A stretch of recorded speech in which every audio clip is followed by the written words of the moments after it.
There are so many of you here. That's awesome. Hi, welcome. I'm Kim Garrett. I am with Socialist Alternative, and I'm also a grad student at Pitt with the Grad Union. Talk to me about that. We'd like to thank DSA's Socialist Feminist Committee for coming and talking to us tonight, joining us for this panel to talk about socialist feminism and the global women's movement.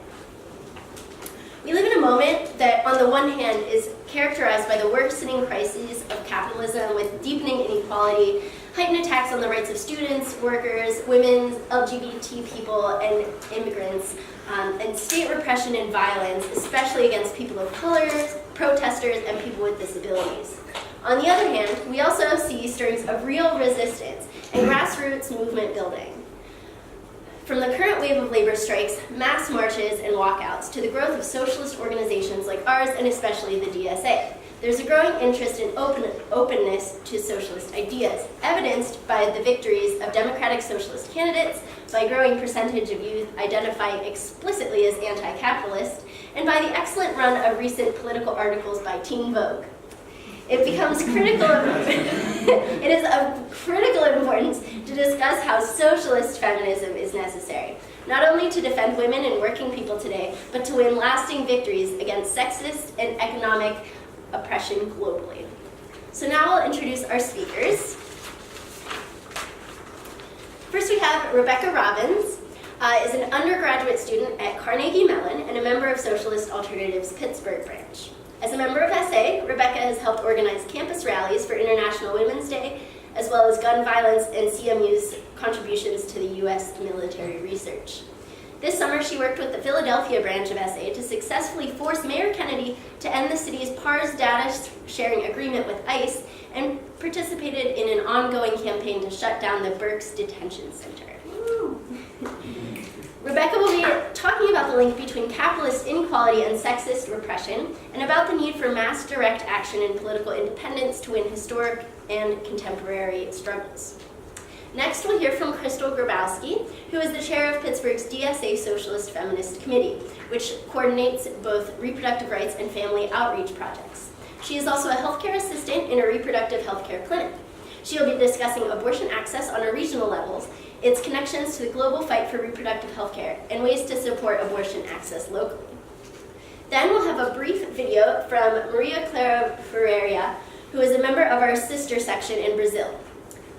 Our section there is called LSR.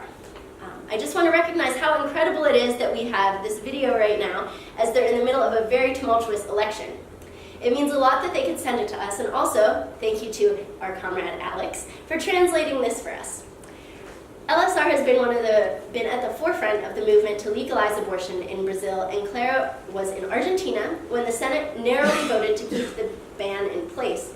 So she'll talk about how her movement in her country is nevertheless growing stronger, emboldened even in loss, to challenge establishment misrepresentation, sexism, and capitalism. And finally, we'll hear from Rita Harold of ROSA Socialist Feminist Movement, which developed out of our sister section's Socialist Party in Ireland. ROSA plays a leading role in the Yes referendum campaign to repeal Ireland's constitutional abortion ban in May. Their success came down to building a mass movement of women, LGBTQ people, students, workers, and unions behind a message that unified people's anger at capitalism's austerity and poverty with the particular struggles women and LGBTQ people face. Their program goes beyond abortion's legalization and ending discrimination, calling for taxes on the wealthy to fund social services, healthcare, education, housing, and more. After the panel, we'd like to open things up to the audience for about 20 minutes for questions and discussion, and all are welcome to share their thoughts and ask questions. So now we'll continue to our panel. First is Rebecca. Should I stand or sit? You can stand if you'd like to. Oh, no, sit. Yeah, maybe. I will blur it sitting down. Hi, everyone. Can everyone hear me okay? Yeah? Okay. 2018 has been a year of struggle, and women in particular have been on the front lines of these struggles.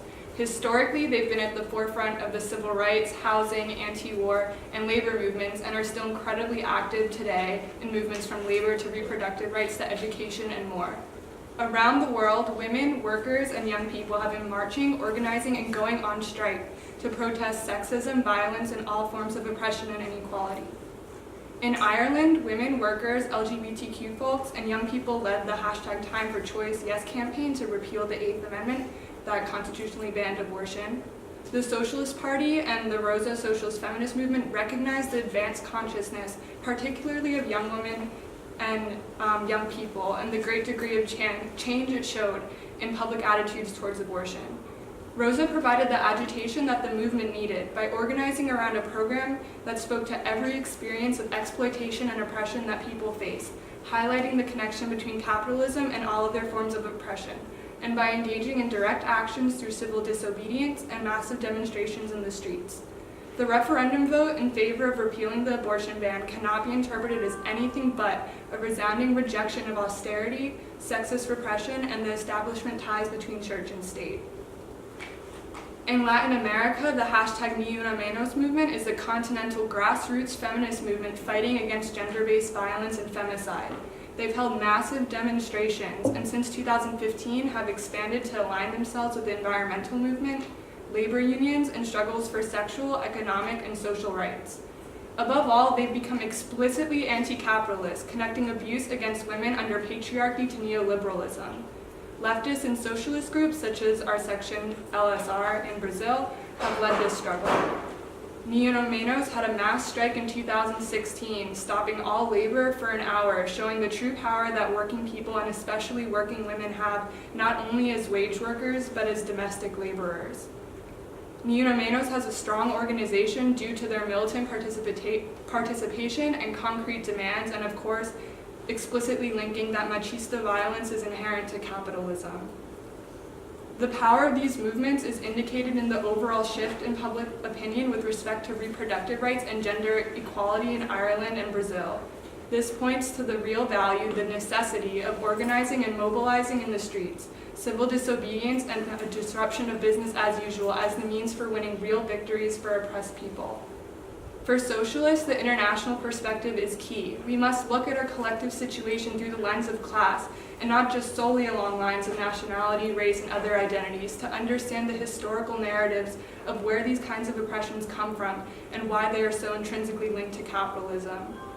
Right now in the United States, we have a current backdrop of reproductive rights being under attack and increasing attacks from the Trump administration and the GOP against women, LGBTQ people, immigrants, and workers.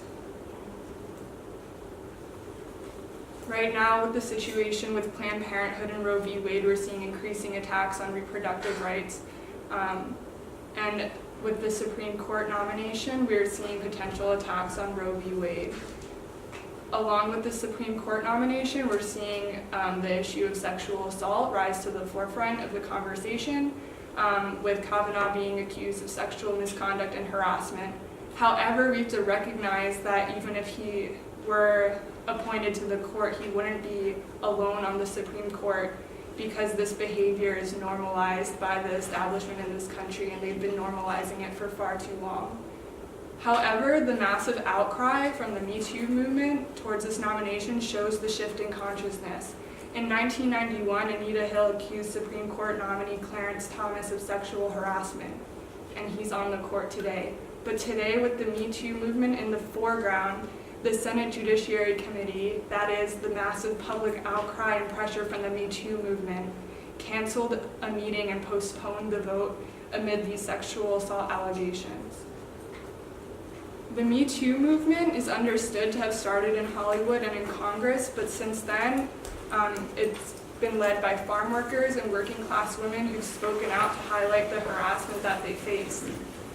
Recently, this past week, we saw McDonald's workers nationally lead a sexual harassment strike, which was really important because it was the first ever nationwide strike against sexual harassment, and it was primarily led by working class women of color.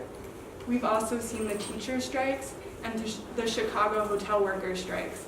These are historic strikes across the United States, regardless of which party controls the city and state government. Service workers primarily work in areas that are women-dominated and are underpaid. because they reflect the unpaid domestic work that women are expected to do in the home due to the socialization of women as nurturers under patriarchal capitalism. And because of this, the employees who work in these fields often face low wages and poor working conditions. However, these strikes and the victories that these workers have had in multiple states and multiple cities across the country show that there is no better tool to combat pay gaps, low pay, and poor working conditions than the union, and by exercising their collective power as workers. We've also seen the Me Too movement make its way into academia with faculty at Carnegie Mellon and University of Pittsburgh resigning. At Carnegie Mellon, 2 computer science professors resigned, not retired, explicitly mentioned that they resigned due to professional harassment and sexist management on campus. And they explicitly made connections to the Me Too movement to highlight that it's not just sexual harassment, but sexism in general that people face in the workplace and in academia. And this is something that students and faculty face.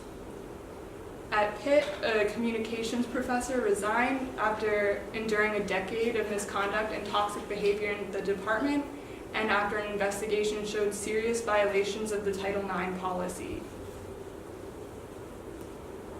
But sexual harassment is not the only issue that women face as a symptom of the gender inequality that exists under capitalism in academic settings, because women also face massive amounts of student debt, and students struggle to support their families and afford childcare because of the extremely high costs of higher education. Amidst all these issues that women face, we've seen some of the largest demonstrations in the United States, and we've seen them be led by women, the Women's Marches and the March for Our Lives. We haven't seen this level of activity since the 60s and the 70s. Much of this emerges from a strong anti-Trump sentiment and a desire to see more women represented in our government. But beyond this mood, the fact is that a new generation of people have been born into an extreme crisis for global capitalism, and those currently or newly identifying as feminists are beginning to realize the connection between sexist and economic oppression. With this recognition comes the conclusion that merely increasing representation in the 2 capitalist parties or in the boardroom does not directly translate to real change for the vast majority of people. While many people recognize the attacks on working class people and women in particular from the Republican Party, we cannot forget that we've seen decades of cuts in pro-business, pro-Wall Street, pro-corporation policies from the Democratic Party, as well as a failure to defend us and working class people, as the Trump administration has steamrolled over our rights and livelihoods with disastrous tax cuts for the wealthy. The Democratic and Republican parties are 2 sides of the same capitalist coin. Bernie Sanders was a significant break from this. He called for multiple policies that would benefit working class women in particular: raising the minimum wage, universal health care, paid parental leave. And these are all things that because we don't have them, disproportionately affect women because of the double shift they're expected to work under capitalism. And his policies really resonated with people. And this was a huge step towards mobilizing people toward a new, better reality. But we saw this vision utterly betrayed by the DNC, which today flies the banner of progressivism in recognition of the change in public consciousness, but doesn't have the platform to back it up. In connection with this, liberal feminism has fallen short of forging the solidarity that we need to fundamentally redistribute power and resources and extend equal rights and protections to working women, women of color, queer people, and immigrant women. We can never achieve the full or lasting equality that we need within a capitalist framework that sustains itself by diminishing rights, wages, health, and education, or by leaving in place a sexist justice system that protects those who abuse women. So we need a new society and a new system, one that prioritizes the economic independence and bodily autonomy of all women and non-binary people. That is why our socialism must be feminist and our feminism must be socialist. Recently, we've seen the rise of insurgent left women candidates calling for progressive demands like this: universal health care, free education, abortion rights. In New York, we have Alexandria Ocasio-Cortez and Julia Salazar, and in Pittsburgh, we have Sarah Nemorado and Summer Lee. These are some inspiring victories of radical women and DSA members and an expression of the mood, especially among women, to fight back. That mood is infused with a growing socialist consciousness. The next best step for them to use their offices is to build fighting movements that can pressure the rest of the establishment into supporting higher wages, reproductive rights, and the victories and the changes that working class people need. In Seattle, Socialist Alternative has a member, Shama Sawant, who's currently serving on their city council. She ran independent of the two capitalist parties, takes only the average worker's wage, and won through building movements, particularly the fight for 15, which is the $15 minimum wage. She's able to be held accountable to the movement, and she's led demonstrations to fight against defunding a women's shelter in Seattle. She's won funding for affordable units and beat the construction of a new police bunker. So how do we win these real changes that we need as working class people and as women? What all these lessons point to nationally and internationally is that we need a solid strategic outlook. Collective struggle and mobilization in the streets, in the university, and in the workplace are exactly how we implement this through direct action. We cannot mobilize within a capitalist party. We need a party that's independent of a capitalist establishment that has failed all of us. A party with a program that unites workers and unions, women, LGBTQ people, and immigrants behind equal rights, fair wages, labor protections, anti-imperialism, and funding for education and social services. We can extend this to our campuses by building a movement across the campuses in Pittsburgh to end sexual assault, to act collectively and in solidarity with one another so no individual has to fight the system alone. And we have to be ready to mobilize in any potential ruling that might further threaten Roe v. Wade and reproductive rights in this country, as well as labor rights and DACA. And we know through mobilizing that public pressure will work because that's exactly how we won those victories in the first place, whether it's reproductive rights, civil rights, marriage equality. But even though we've won these rights, we have to defend them every single day because the ruling class is constantly trying to erode these victories. This is why our feminism must necessarily seek to overthrow the capitalist framework. Unless we can end the material inequalities that concentrate wealth and power amongst an elite few who benefit from our exploitation and repression, we will continually have to defend those victories. Therefore, our movement needs a strong class character because social oppression stems from material inequalities reinforced by a patriarchal ruling class. This is why I encourage all of you to join a socialist organization fighting to win fundamental change. Socialist Alternative is one such membership organization, and organizations like ours and DSA have worked to build working class movements around International Women's Day, the need for affordable housing, healthcare, and higher wages. Socialist Alternative also continues to work in solidarity with international organizations such as ROSA and LSR. 2018 has already proven to be a remarkable year of struggle, and we can all think of an example of a protest that you've either participated in or that you've seen in the news, but we also know that women have played an essential role in these struggles because of the nature of our double oppression under capitalism. As more people move into action against things like sexual harassment, untenable working conditions, and the right-wing racist, sexist, and nationalist attacks from the Trump administration and the Republican Party, it is up to socialists and feminists to connect these struggles. It is a movement, our movement, that can overcome the obstacles placed before us by the capitalist class and fundamentally transform society.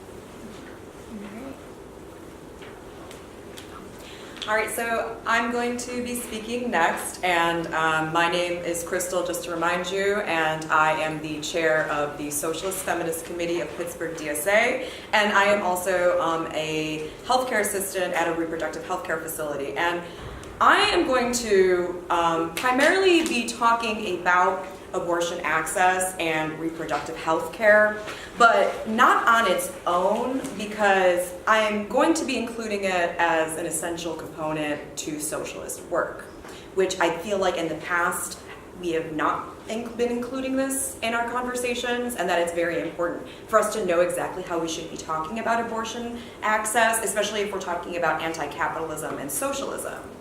Primarily, we should be dispelling the myth of abortion access as a silo, as like a single separate issue, where a lot of the conversations that have been happening on a national level in our country have been the conversations have been led by liberal feminism, and they talk about abortion access kind of as this silo where it's its own thing and it's not connected to anything else. But that's incredibly wrong. We really should be talking about abortion in the same breath in which we talk about everything else, because it's essential and it's connected to everything. And we need to dispel the idea that it's its own topic, and we need to bring it into all of these other conversations that we're having. So I'm going to be talking a lot about how we can do that. And we really need to recognize abortion access as the key to women's liberation, and not just that, but also connected with every other thing that affects people's lives, whether man, non-binary, women, or any of those things, families, it affects everybody. And in order to do that, we need to be purposeful about the language that we're using and kind of know how to talk about this. So we talk a lot about reproductive rights, but what exactly does that mean? So according to the World Health Organization, they define reproductive rights as the ability for individuals to freely decide the number, spacing, and timing of their children, and having the information and means to do so, free from discrimination, coercion, and violence. But there's more to the conversation than that, because there's this other term that we need to familiarize ourselves with if we're talking about anti-capitalism and socialism. We need to also be talking about reproductive justice. And that takes it another step further. When we say reproductive justice, what that means is it involves the ability for individuals from all intersections to access reproductive health care and raise their children in a safe and healthy environment free from violence. So when we're talking about reproductive justice, yes, we're talking about abortion access and the ability for people to afford and access abortions, but also we're talking about people having the right for them to raise their children in a community where they're not worried that their child is going to be shot or beaten by police. And raising them in an environment where they're going to be free from violence that comes from toxic masculinity and domestic violence and things along those lines. That is also included in reproductive justice, because everybody should have the right to raise their family in a safe environment and have all of the means available to them in order to do so, whether it's feeding, housing, being able to have a stable and steady job that enables them to provide for their family. These should all be included in the same conversation that we're having when we talk about abortion access. So it's more than just reproductive rights. We need people to be able to have free birth control and free abortion, but we also need people to be able to keep their families safe, and we need to talk about what that means. So we need to be very careful about the language we're using. We need to make sure that when we talk about reproductive rights, that we are extending it to reproductive justice if we're actually coming from a socialist feminist point of view and an anti-capitalist point of view. And when it comes to socialist feminism, the reason abortion access is so integral to this issue is women and non-binary people can only achieve liberty if they are able to control their bodies, the size of their families, their health, their housing, their wages, with themselves and their families free from domestic and state violence. And domestic being, male violence on women and other men, and then state violence, which can take a number of different forms, whether it's from the police, whether it's from incarceration, or any number of things, imperialism. And as socialists, we need to acknowledge a reproductive justice that spans from personal bodily autonomy to healthcare access to parents being able to raise their children in a safe environment. So it's all should be said in the same breath. Yeah. Abortion access, yes, and then raising your family in a safe environment also. Healthcare, free. Police, not present, non-existent. All of those go together, and they can't be separated from each other and siloed off, which tends to be the liberal approach to things. Like, everything is kind of its own issue, but we need to see it all connected and together. And we need to make sure that we're very careful when we're talking about it, that we're being all-encompassing, because capitalism is exploiting us, and this has everything to do, it goes down to unions, it goes down to healthcare, and it goes down to abortion as well. So what does it look like to connect this fight in the States with the global socialist feminist fight? So part of that is including that in our conversation. So specifically, ROSA from Ireland is a really great example of kind of like a socialist feminist example of how we can organize ourselves and structure ourselves in the United States. ROSA stands for reproductive rights against oppression, sexism, and austerity. So they're starting off their conversation there with reproductive rights. It's like the first thing they're talking about, but then in the same acronym, they also acknowledge that they're against all forms of oppression, sexism, and austerity. So their fight, yes, they were very active during the fight to repeal the 8th Amendment in Ireland, but they, at the same time, are having these other conversations as well. So we need to kind of follow that example and follow that lead and have these larger, more complex, but very important conversations that include reproductive rights and reproductive justice alongside the conversation of oppression and racism and austerity and capitalism. And they're actually, if you look at ROSA's 15-point plan, they talk about free abortion on demand, but they also talk about free contraception and sexual health services. They talk about LGBT equality in their 15-point plan. They talk about anti-racism, anti-imperialism, minimum wage increases, free childcare, public housing, all of that is in their plan. So they're like a really great example of how we should be talking about that here in the States. Another really important thing that when I noticed that ROSA was doing it, I was just like, we need to be doing that here, is the language in which they were using to talk about repealing the 8th. Is a lot of times, historically in the last couple of decades, when we've been talking about reproductive justice and abortion access in the States, people would say it needs to be safe and it needs to be legal. But all over their posters and their banners, ROSA had free, safe, and legal. That's the kind of language we need to be using. We need to be saying abortion should be free, birth control should be free, whenever we talk about healthcare. So I know that a lot of people talk, any socialists in the room have done any organizing, we talk about Medicare for all a lot and single payer a lot. But in the next breath after you say single payer, you should also be talking about comprehensive reproductive healthcare that includes abortion. But the ways in which it is a little bit different in the United States. So what does abortion access look like for socialist feminists in Western Pennsylvania or in anywhere in the United States? The United States has a very specific legal landscape when it comes to abortion. When we were talking about, when it was mentioned, the fight to repeal the ban in Ireland and the ban in Brazil and actually I don't know if there was one in Brazil, but in Argentina, those were bans, but it's important, it's easy to forget, but it is legal in the United States. Abortion is legal. Doesn't feel like it a lot of the time, but it is. But the history coming from Roe v. Wade is actually a little bit more complicated than people tend to get into.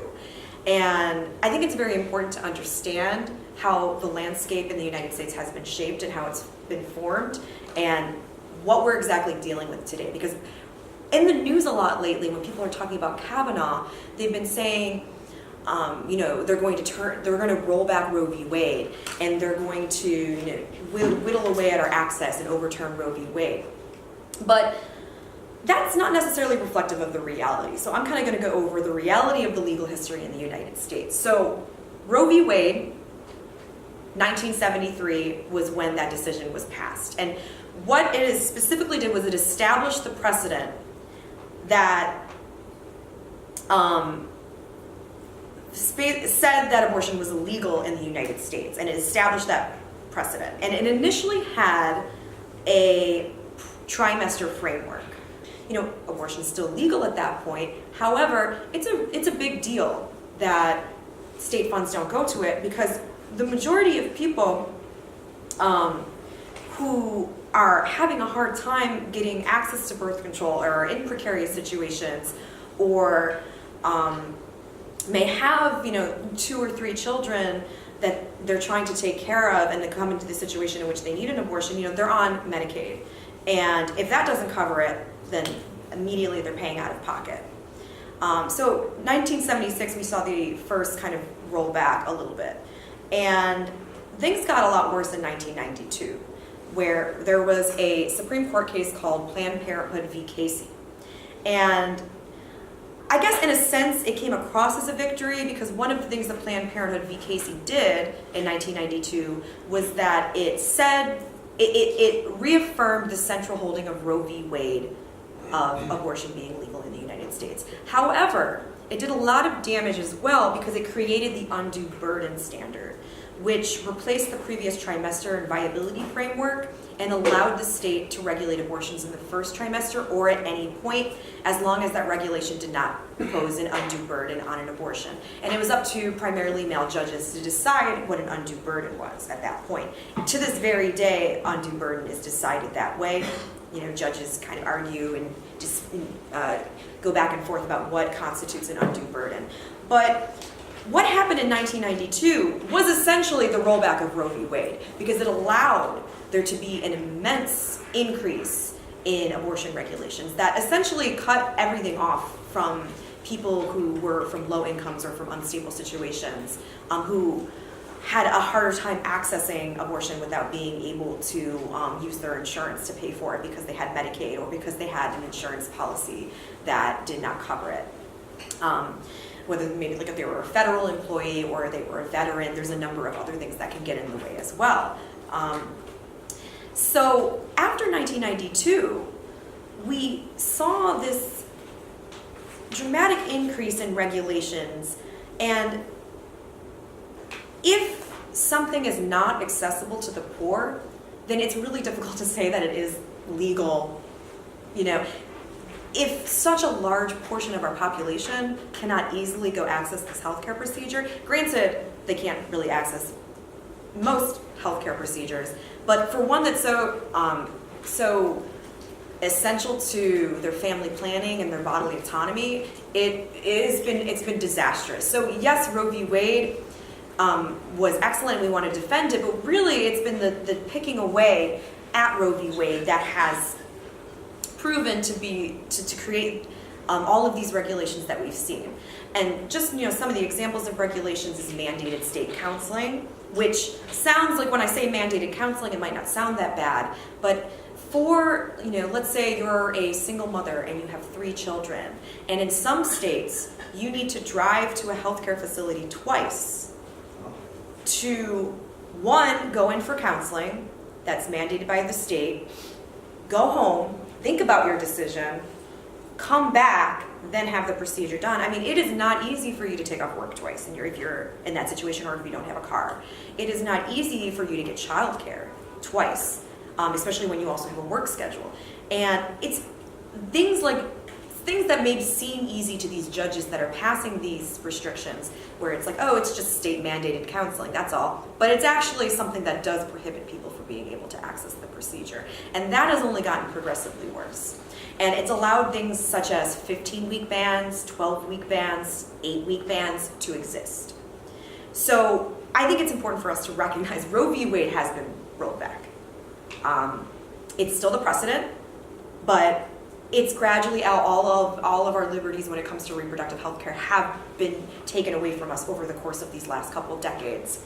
And it's not only been an attack on people's ability to actually financially and just kind of logistically access the service, but also there's trap laws, which have also been enabled and pushed in many different states. And what a trap law is that it targets abortion providers.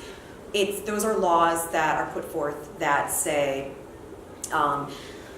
This healthcare facility needs to be within 30 miles of a hospital or it can't operate, or the hallways need to be this wide or you have to shut down.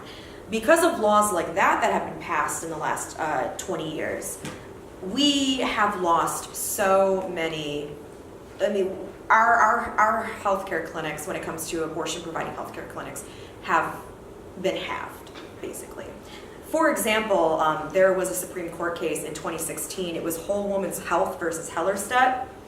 And what that was about was trap laws that were passed in Texas, where Texas clinics were required to be located within 30 miles of a hospital. So obviously if a clinic wasn't located 30 miles to a hospital, it had to shut down. So the state was sued, and not sued, well, they were sued, but then the legislation was like passed up through the court system up to the Supreme Court, and by 2016 they ruled that it was illegal, but it didn't matter at that point, because even though they decided that that decision was wrong and it was illegal and it was against the Constitution, the number of clinics in Texas already declined from 42 down to 19. So every piece of legislation that comes out of the states is devastating. And people focus a lot on the Supreme Court. And when we talk about Kavanaugh, they're like, Kavanaugh is going to have the ability to overturn Roe v. Wade. And that's not necessarily the correct way to think about this, because all of these threats come from state legislation. All of these rollbacks have come from a law that was passed in like Pennsylvania or Iowa or Idaho or some state that worked its way up through the court system. So we need to be focusing at this point, not so much, I mean, obviously we don't want Kavanaugh on there. Obviously we don't want anything to be in front of the Supreme Court that would enable them to overturn Roe v. Wade. But we need to be zeroed in on the states right now. Any new legislation is a threat to abortion access at this point, whether Kavanaugh makes it onto the Supreme Court or not, or somebody else later. I mean, no matter what, any new legislation, we need to raise hell about it. We cannot, as socialists, rely on the country's court systems to protect abortion rights. We can't say, oh, this judge will save us. Ruth Bader Ginsburg's got our back, because that is not the correct way of thinking about that at all. The power is with the people. Just similar to what Rebecca was saying, where we need like mass mobilization in order to put pressure on politicians. I mean, this is what works. And this is connecting statewide work with global work, because if you look at what happened in Ireland, and specifically if you want to look at a good example of how people and mobilization can put pressure on allowing people to have access to reproductive health care, look back at October 3rd, 2016, there was Black Monday in Poland. So in Poland, on October 3rd, there was an abortion ban that was being pushed through their legislation. And the Polish women went on strike to oppose the proposed legislation for the total ban on abortion. They refused to attend school, work, they refused to participate in domestic chores, and 100,000 people took to the streets to protest. And because of that, on Black Monday, politicians responded by distancing themselves from and voting down the bill. So it worked. So, and then we saw in Ireland that it worked when they fought against the repeal, or when they fought against the 8th Amendment and they went to repeal. And then, unfortunately, it hasn't worked recently in Argentina, but that just means that the fight continues in Argentina. I mean, the power is not in Kavanaugh or Ruth Bader Ginsburg or any people higher up. I mean, we need to be looking at and watching state legislation, and the second anything is a minor threat to our reproductive health care access, we need to be going out into the streets and raising hell, because that's what's worked globally, and that's what will work here. We need to be ready to defend that. And so then, just to kind of start wrapping this up, what does that look like here in Pittsburgh? What can we do? Because right now we're kind of in this waiting period where there hasn't really been any new legislation coming out. There was a 6-week abortion ban in Iowa, which could potentially be coming back up in the news again. So, we obviously need to be researching and staying tuned to those kinds of things. But specifically, we're waiting to see who goes on the Supreme Court and kind of see what happens with the legislation. And while we're doing that, and while we're waiting for the moment to pounce and take to the streets, the second anybody tries to enforce any sort of abortion ban, whether it's a 15-week, 20-week, 8-week, no matter what the ban is, we need to be raising hell about it. But while we're doing that, what we can be doing here in Pittsburgh as socialist feminists who are, trying to ensure everybody has access to comprehensive reproductive health care, we need to be talking about Medicare for all, and we need to be saying Medicare for all and immediately saying afterwards that includes comprehensive reproductive health care, that includes abortion. We need to be having that conversation and in that same breath mention abortion, because it's stigmatized right now and it's siloed off. So we need to be working to destigmatize it and to bring it in. It shouldn't be its own silo, it shouldn't be its own issue, separate. It needs to be brought into the whole thing. And the best way to do that is to just bring it up in the same breath you bring up everything else. Just, bang that drum, basically. And, as for Medicare for all, there is a single-payer bill in Pennsylvania. It's HB 1688. So there are ways that you can look at local legislation, state legislation, and say, hey, how can we make this a reality? You can look up HB 1688 and say, hey, does this include abortion access? And then you can be having that conversation with people and looking at it and looking at the language. Another thing that's very important at this point is we don't have free abortions yet because we don't have free healthcare yet. So abortions are very expensive. If people's health insurance doesn't cover it. It can range from $300 to $2,000, depending on where you go, whether it's a hospital setting, a clinic setting, or how far along you are. And then not only that, when it comes to how expensive abortion is, there's a lot of other components that we need to think of too when we're thinking about helping people access abortion funds. People need to pay for childcare if they have to take off work to go in to get the procedure. We need to think about how people often can't take off work. I work at a healthcare facility, and so much of my job is trying to help people figure out when they can come in, because their job won't let them take off. If they take off work, they're going to lose their job. We need to be looking at that. We need to be looking at the idea that people can't just get birth control because if they don't have insurance, it's not exactly easy for them to get affordable birth control. They don't have sick days. They don't have any sort of leave whatsoever. All of these things influence their ability to pay for this healthcare procedure. So one of the ways that's very very helpful to help local clinics and local patients who are seeking abortion is to boost and help people donate to abortion funds. Specifically, there's a local fund called Western PA Fund for Choice. It helps people get abortions at Allegheny Reproductive Health Care in East Liberty. It helps with the cost of the service. It helps with the cost of transportation, and it helps with the cost of lodging. And one thing to keep in mind with transportation and lodging is that there's only one specific location. There's 4 clinics, 4 locations in Pittsburgh, but they're all located in Pittsburgh that you can access abortion. So that means that if you live in rural Ohio, or you live in rural West Virginia, you have to come to Pittsburgh, because you can't go to, I believe it's Cleveland that has the clinic in Ohio, and you can't go all the way down to Charleston. You have to come to Pittsburgh. So some people are driving like 4 hours to access, and they have to spend the night. They have to find a vehicle or somebody to pay for gas for them. So abortion funds help out with that. So there's Western PA Fund for Choice. One of the things that Pittsburgh DSA has done is that we've done abortion fundraising. We were able to raise $11,000 for Western PA Fund for Choice just earlier this year, and that's something that we do on a yearly basis. That is something that you can organize and help with, helping people access those funds. Another way to help is helping to advance the conversation on obstacles. Now, abortion has strange obstacles because we live in a strange, culture when it comes to reproductive health care where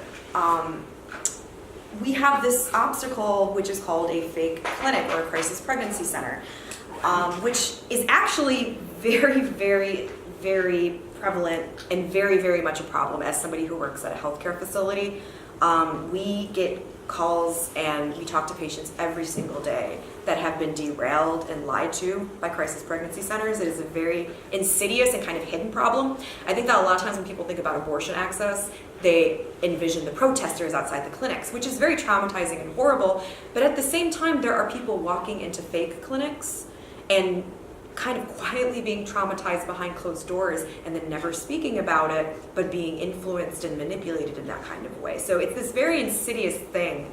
It's this obstacle that not a lot of people talk about. And we actually have a ton of them in Pittsburgh. We have at least 21, possibly more fake clinics, which we only have 4 places to get an abortion, but we have 21 fake clinics, which is just kind of an example of how prevalent those are. One of the things that Pittsburgh DSA's Socialist Feminist Committee does and that we do is we spread info about crisis pregnancy centers because people don't know about them, because people don't know how to access reproductive health care. A lot of people don't go to a gynecologist until they're maybe in their 20s or late 20s or sometimes even 30s, and sometimes maybe even not even till late after that. And it's difficult for people to find out information about how to go about getting certain services. So that makes it even easier for them to come across a fake clinic that is purposely trying to deceive them by telling them that they need this and they need that when they don't need it. And what the fake clinics essentially do is they present themselves as abortion providers when they're not. And when people make appointments and show up, they come into the appointment, they have an unnecessary ultrasound because you don't need an ultrasound until the day of your procedure. So they have unnecessary ultrasounds, and then they are manipulated into carrying their pregnancy to term by the staff. And we try to spread the info about what they're doing and where they're located, and we also do street canvassing in front of them. So it's kind of like subverting the idea of protesting a clinic, where we go in front of the fake clinic and we say, hey, this place is anti-choice. If you go in there, they're going to try to coerce you. And part of reproductive rights is the freedom from coercion. So we need to make sure that people are not coming across these places. We have a site that's exposedfakeclinicspgh.com. Yeah, and that's one way. You can spread the website link. It shows up in search engines. That's one thing that we are doing.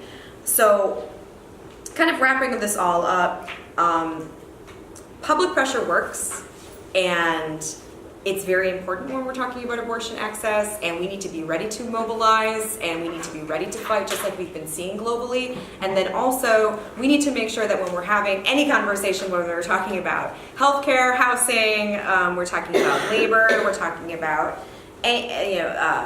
police brutality, we also need to be bringing up how all of this, abortion access is included in all of this.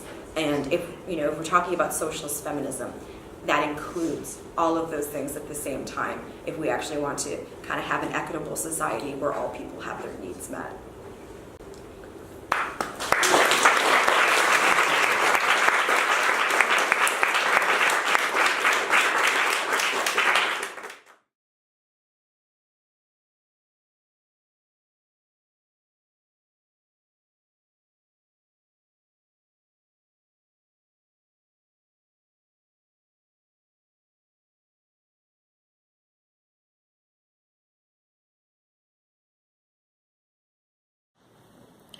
Olá, mulheres. Eu sou a Maria Clara, faço parte da LSR, Seção Brasileira do Comitê por uma Internacional dos Trabalhadores. E aqui no Brasil, a gente está dentro do Partido do Socialismo e Liberdade, que enviou uma comitiva de mulheres para Buenos Aires para participar da grande mobilização que aconteceu no dia 8 de agosto, onde as mulheres estavam ocupando as ruas em defesa da legalização do aborto. Esse cenário impactou muito nós, mulheres que fomos para lá do Brasil, porque a gente viu uma das maiores lutas, uma luta massiva de mulheres nas ruas em defesa de aborto legal, seguro e gratuito. É importante colocar que essa massividade se expressa de jovens desde 12 anos com os lenços verdes em apoio à campanha, até senhoras mais velhas que também estavam na defesa da legalização do aborto, com um discurso e um debate de que são as mulheres pobres que morrem todos os dias por conta da criminalização e da ilegalidade da prática de aborto. Nesse cenário de 1 milhão de manifestantes que foram às ruas em frente ao Senado pressionar para que na data da votação, para que a votação fosse aprovada, a gente viu uma sociedade bastante polarizada.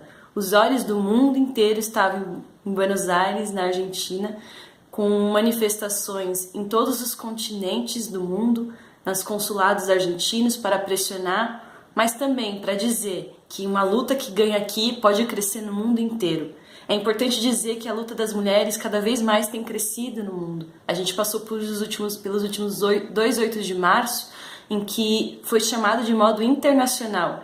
Isso mostra que as mulheres no mundo inteiro estão se reconhecendo como oprimidas e querem lutar e ter voz, de modo internacional. E aqui na América Latina, a gente tem vários exemplos de uma luta contra o feminicídio muito forte, que impacta as nossas jovens mulheres, como exemplo, Ni Una Menos, que foi um movimento que começou na Argentina, mas que expandiu para vários outros países, e até mesmo o Brasil teve atos como Nenhuma Menos, mostrando que as mulheres que estão sofrendo com isso querem se organizar e querem responder a isso.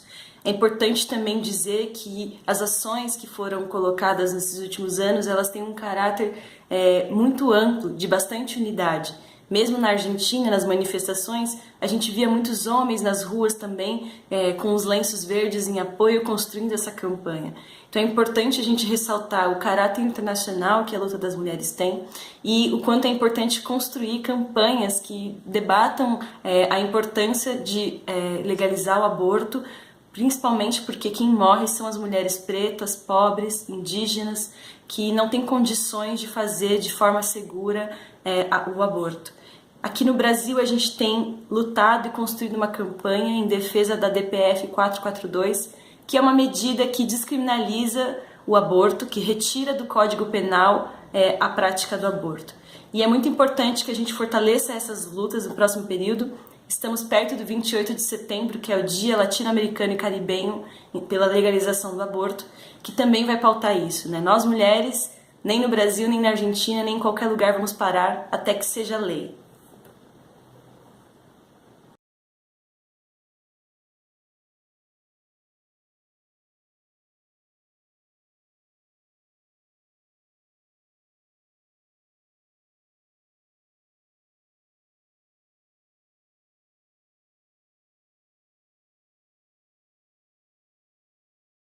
Having a good discussion on socialist feminism. My name is Rita and I'm an activist with ROSA based in Dublin in Ireland. We're a socialist feminist movement and I'm also a member of the Socialist Party, which is the Irish section of the CWI, like Socialist Alternative in America.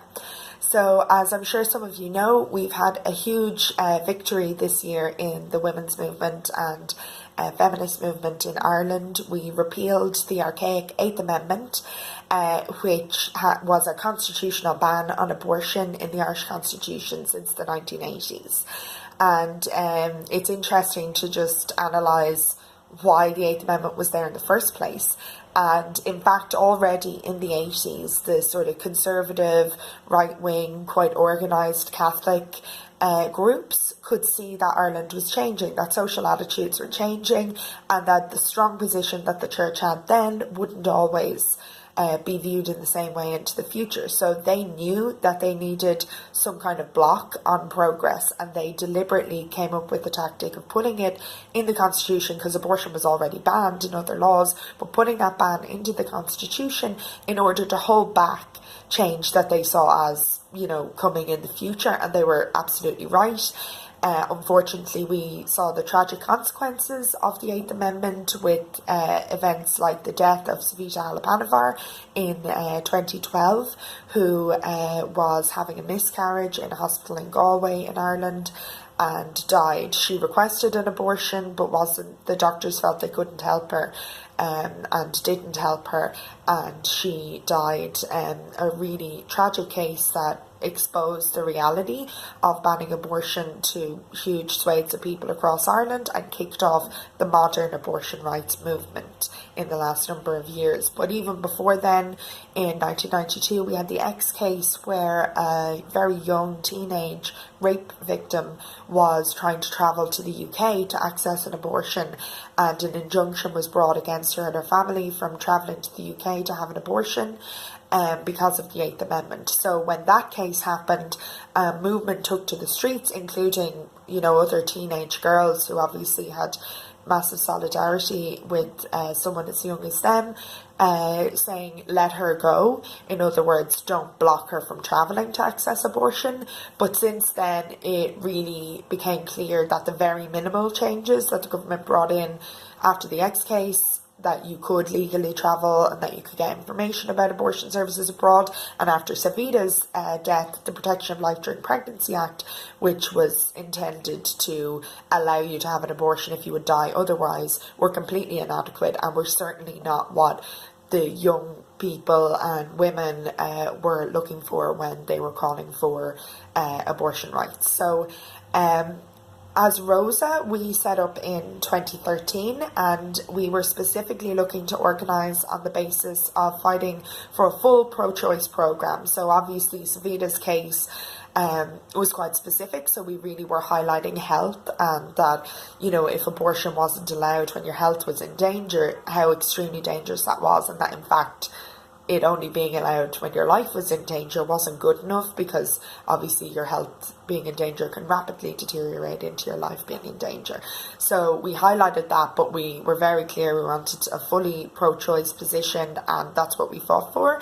But we also wanted to address the other issues, because while we knew it was absolutely key for women and young people being politicised to talk about bodily autonomy and to fight for bodily autonomy, the reality is that under capitalism, and particularly at that stage of the economic crisis, austerity, massive cuts to public services that women rely on, and to jobs in the public sector that is disproportionately female, there was a huge burden being placed that basically said, we're taking away these social services and the family and women in the home can, replace them.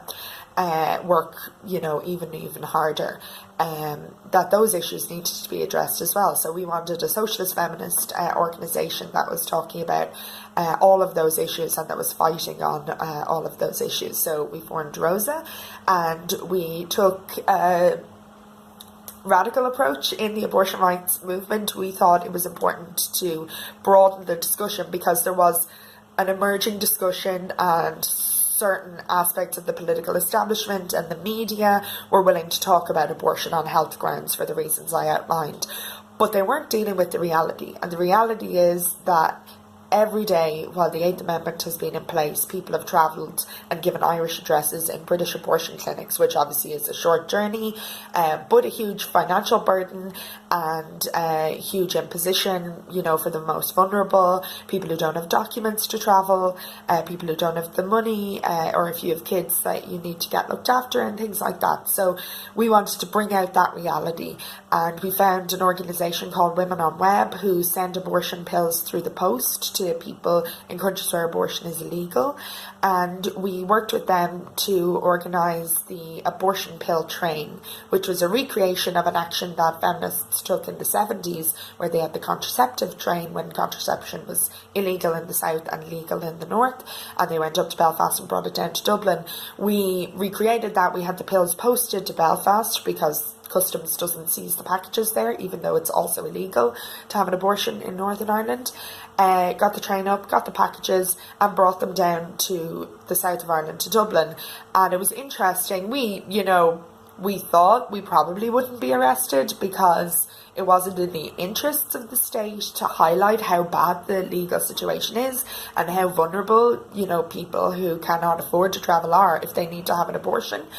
But we were surprised when we got to Dublin. We had the pills. Some of our activists took the first pill, mifepristone, to demonstrate that medical abortion is a safe option, to highlight that it needs to be available to people, to give that information to people who may need an abortion, but also to put it up to the state and to say, arrest us, enforce your own law. Actually, you can't stand over it, and we're going to challenge it. So we kind of replicated that tactic a couple of different times. We had the abortion pill bus, the bus for repeal, and other actions where we directly assisted people to get abortion pills who needed them, and never once did the state interfere with what we did, which is really interesting and shows you that when a movement is gaining momentum, you can in fact take very radical actions, and sometimes the political establishment are afraid to tackle it or deal with you. Obviously, I want to focus a little bit on the actual referendum campaign, and I think it can be funny because the international media are obsessed with talking about how religious Ireland is. It can make you think that, it's very shocking that people in Ireland would vote yes for abortion access, but in reality the church has really waned. It has not got the control that it used to have. They were absolutely right that without some kind of barrier to progress in the 80s, that things would change. So we just had the Pope visited Ireland in August, and the numbers who went to see him were around 150,000 people. When the Pope visited Ireland in 1979, a different Pope, over 1 million people came to just one mass organised in the Phoenix Park. So it really shows you things have changed dramatically. There's been a huge shift. But obviously the church still has huge power. It has control over a lot of public schools and public hospitals, which will be a battle that we need to face now as to whether or not those hospitals will actually provide abortion services once they are legal. We did have to, take up some religious arguments in terms of they're being made by some on the other side, but it wasn't a big thing that was coming up, with ordinary people who were canvassing to try and get them to vote. Yes, it was an issue for a number of individuals, but not a big feature at all. And actually, very often people were at pains to explain to us why their opposition to abortion was not religiously based, which is interesting. So that wasn't a huge issue for us, and obviously could be more of an issue in different contexts. But we certainly, the media and the political establishment, were on a mission to convince us that there are two separate Irelands, not the Ireland of the ruling class and the Ireland of the working class, but in fact the Ireland of the big cities, which really Dublin is the only big city and it's not even that big, and rural Ireland, or middle Ireland, which is this phrase that they invented to basically tell us that, ordinary people are generally quite conservative and they don't want change. Now, we didn't accept that remotely. We understood that it was key to get a really high yes vote and a high turnout in big urban areas. And we did focus ROSA's Time for Choice campaign, which is what we named our campaign. We thought it was important to have choice at the core. We found that was a convincing argument, and interestingly, the state broadcaster RTE did an exit poll where they asked people how they voted and why they voted that way, and the number one reason that people voted yes was for choice. So we feel that was absolutely replicated on our activities where we were talking to people, that it was key for people.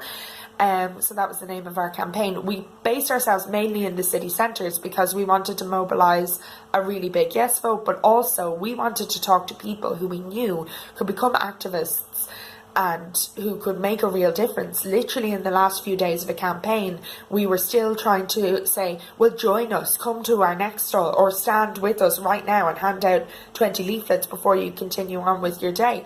And a number of people did that, but we also met, including interestingly, very young people who could not vote themselves, and they actually became advocates for choice and convinced their entire families to vote yes.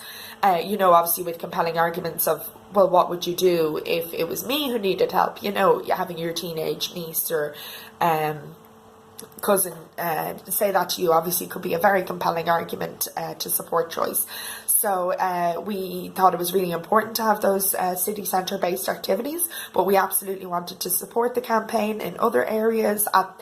Before the sort of campaign proper began, I gave a workshop in Monaghan, which is very, very rural, and essentially it was dealing with, you know, the toughest questions that come up and issues that come up about abortion, and we got into the nitty gritty and we dealt with those, and we feel that, you know, just because someone has questions about abortion and they might even regurgitate sort of anti-choice propaganda that they've heard does not mean that they can't be convinced.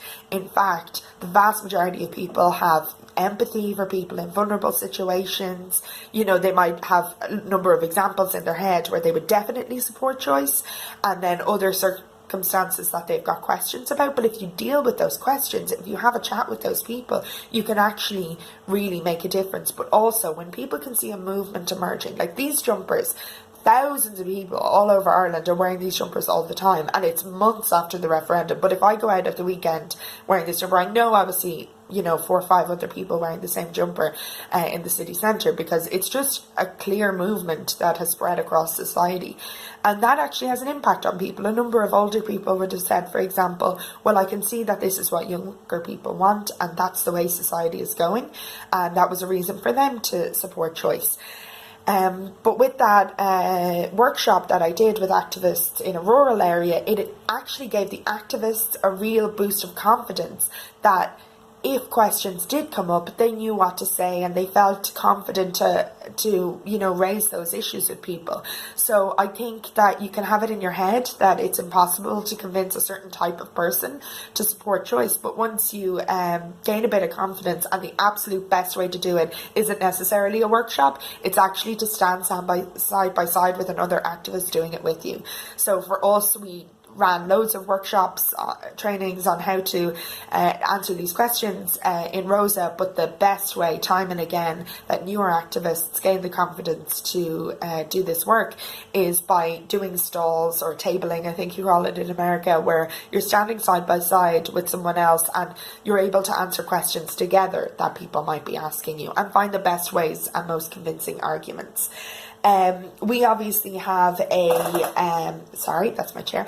We have a mixed healthcare system in Ireland, so some things are free. For example, if you to go to hospital for day appointments, that's often free, but if you have to stay overnight, you might have to pay for that. And then if you to go to your local doctor, you have to pay around 50-60 euro. So it's a bit of a mix, but generally there is, you know, public healthcare, and certain things are provided in public healthcare, including all maternity care.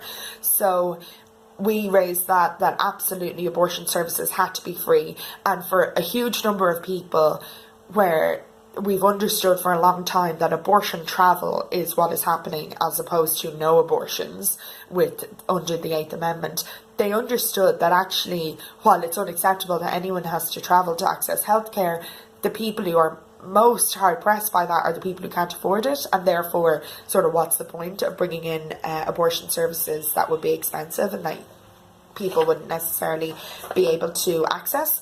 So we definitely had, you know, a really strong response calling for it to be free, and in fact the political establishment are under pressure on that issue, and they don't want private abortion providers coming in, so it looks like they are going to make the service free. So that's obviously brings me on to what's next, which includes the legislation. We are fighting for the best legislation. We're very lucky to have Ruth Coppinger and other socialists in the parliament. It's a bit easier to get elected here than it is in the US. And we are lucky to have them in there arguing the case. But in reality, we need to build the socialist feminist movement now.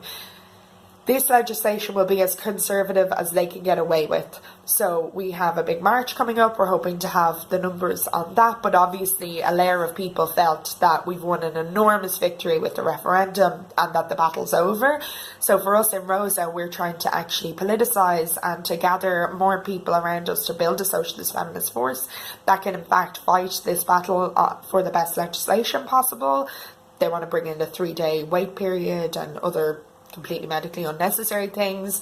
I know in the US we've had just measure after measure after measure brought in across different states to discourage abortion and to limit access. So we really want to fight that kind of thing here.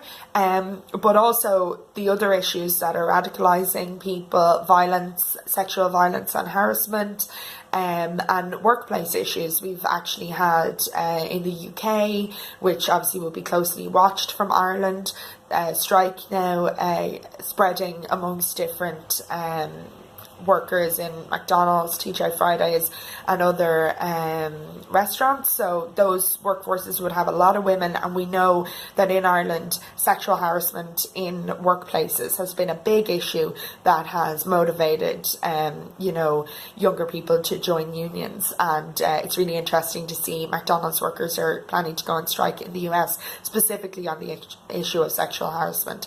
So we are hoping to build a stronger socialist feminist force into the future, and if you're interested in doing that in Pittsburgh, you should work with Socialist Alternative and other activists there, because this is a global movement.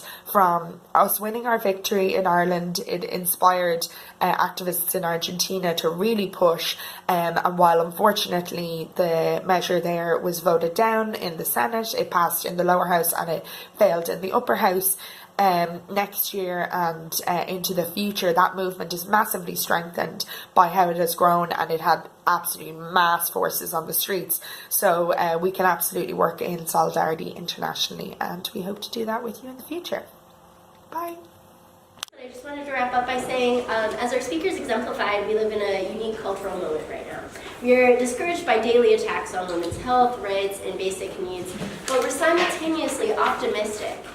We're optimistic because we've seen women's success in consciousness raising and the evolving socialist movement in the US and abroad. As Crystal emphasized, we must support women in all oppressed people actively by changing the underlying system of capitalism.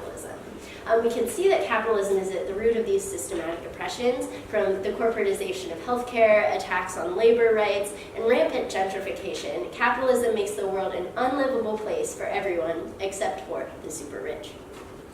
Women hold a unique position in the capitalist economy. Historically and still today, their work is restricted and devalued. For example, the increasing cost of childcare makes it almost impossible for many families to access it. Workplace discrimination and harassment makes it difficult for women to have their voices heard. Lack of access to comprehensive and evidence-based reproductive care keeps women from accessing the services that they need. These factors limit women and all people from achieving a reasonable standard of living. These attacks do not come from one religious group, one political party, or one corporation alone, rather from a system that upholds the oppression of workers for their own gain. As we've seen here today, and over the past few years internationally, there is an active struggle towards socialism, which offers an alternative based on equality for all. We demand equal access, equal treatment, and equal rights for all working people. We demand safe environments free of pollution and of gun violence. We demand a future in which financial stability, housing, and health is available for all people, not just a select few. So thank you again to our speakers, and thank you for all of you for your great questions and for coming out tonight. Please feel free to stick around and talk with our panelists and visit our tables out there. I know the SA table has buttons, newspapers, and pamphlets. We are currently collecting donations to fund our trip to our national convention in Chicago. And while tonight's event is free, of course, we encourage any financial support that you are able to give. So I also have a bunch of grad union stuff out there for Pitt grads if you're interested. We hope that you'll sign up at our various tables and get involved. Thank you so much.